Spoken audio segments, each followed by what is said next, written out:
I'm going to give you another supernatural story time. So, all right. This happened when I was living at my condo. Now, while I was living at my condo, you know, this is in the past. Let's say probably like around 10 years ago, actually. Okay.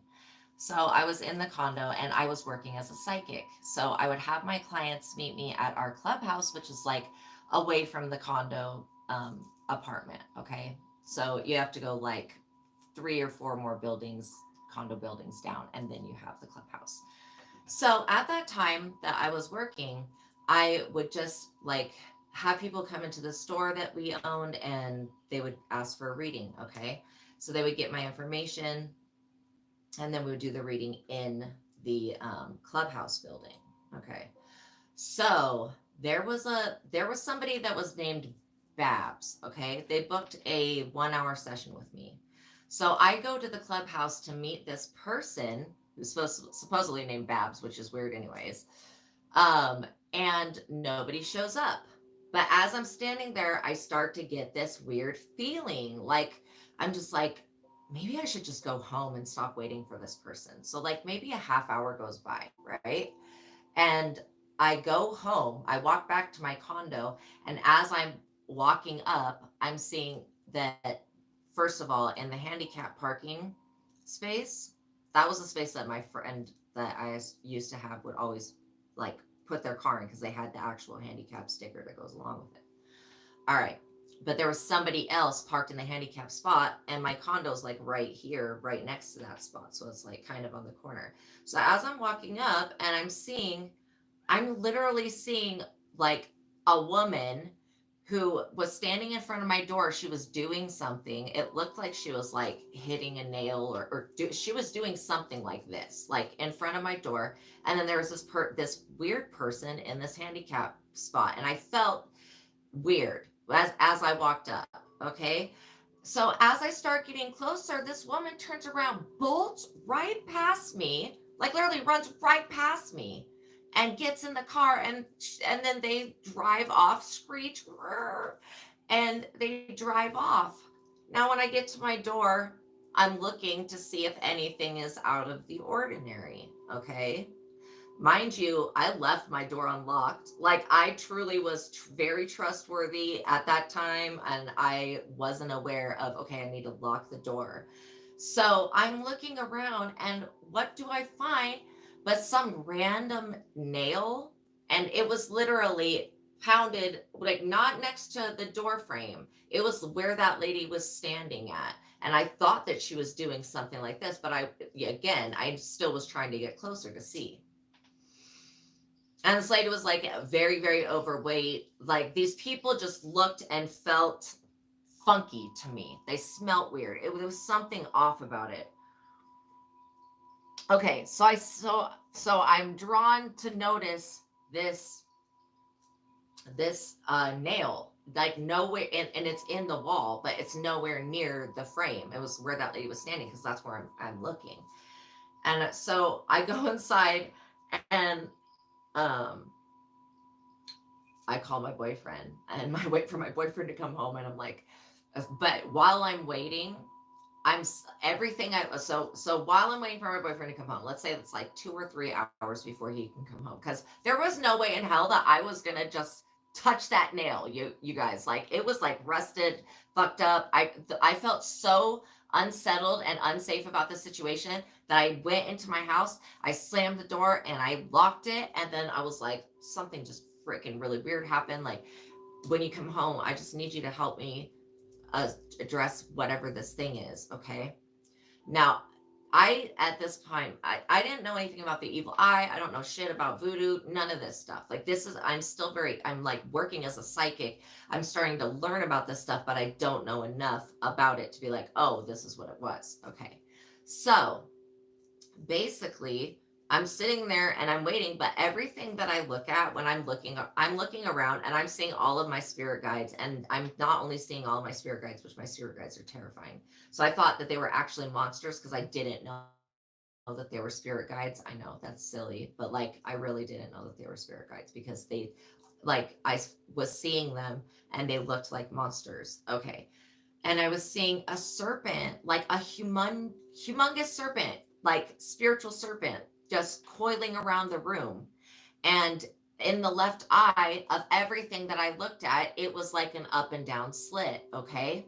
Again, I don't know anything about the evil eye at this point. This is just the weird experience that I'm having for a couple of hours until he gets home. And I'm sitting there like at my laptop at the kitchen table, just trying to like listen to videos to calm me down or get my attention on something else, but I'm still looking, having to look around the room and feeling unsafe because I felt so unsafe. So what I was saying, so I even went into the bathroom, I looked in the mirror, and even my eye, it looked like it was like going like that. So at this point I'm like, okay, like counting the seconds till he gets home. Then he gets home and I tell him what happened, and he's like, well, don't think the worst, don't think the worst case situation. And the worst case to me would be somebody tried to break into my house to unalive me or something.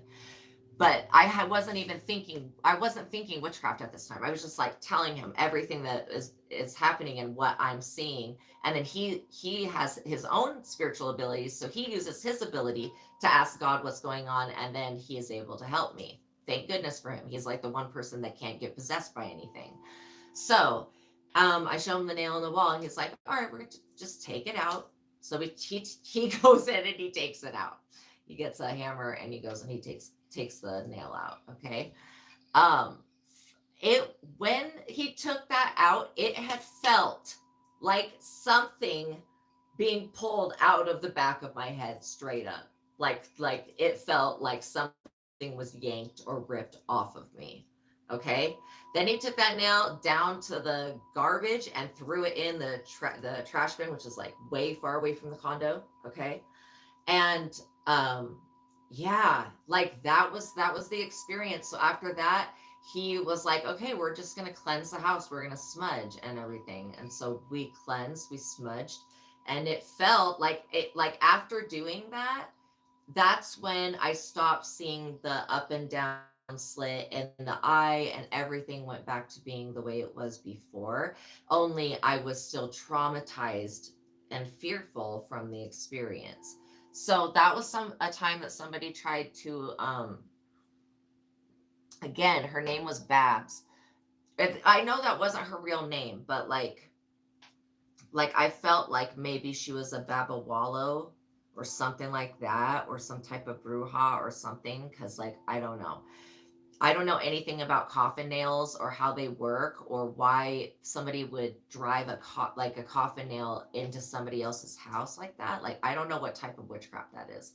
So, anyways, if you guys ever do find out, or if you've had any experience that's similar to that, like I really got duped out of not only not getting paid for that session, I was like literally realized how unsafe I actually was when I had that experience, because I had felt extremely safe like until then, just like walking out, like going to the grocery store, let's say, just leaving my door open. Like I had felt safe to do that until that moment when I realized that the person that sent me the message, they tricked me. They basically had known, probably by talking to another client of mine or something like that, that I do my readings at the clubhouse, and that if they messaged me and I would go to the clubhouse, then I wouldn't be home when she's hammering shit into my walls, because obviously somebody hammers some shit into your wall, you're going to open your door and be like, what the fuck, yo, like, why are you hammering nails into my wall? Like, you can't do that. So obviously they had to get me away from the house. But yeah, me coming back a half hour early freaking scared the shit out of this woman, and she ran right past me, and I like literally just was like so shocked that this was what was going on. I didn't want to react like to her or chase her or anything, because I felt like maybe she had a weapon on her. I wasn't for sure what she was doing. So it was like only until closer, and then I saw the nail and I was just like, something's not right about this, but I don't know exactly what it is. So yeah, that was a time that a witch tried to curse my home, and oh, crazy. All right. Thank you guys for hearing my story. All right, I'll see you in the next video. Yes, I'm going to be doing a video right after this one, and I'm going to do a reading. Okay. So I'm just wanting to share some of these supernatural experiences with you guys so that you know about, the supernatural, the real stuff that can happen, and how to guard yourself from that. So I'll see you in the next video.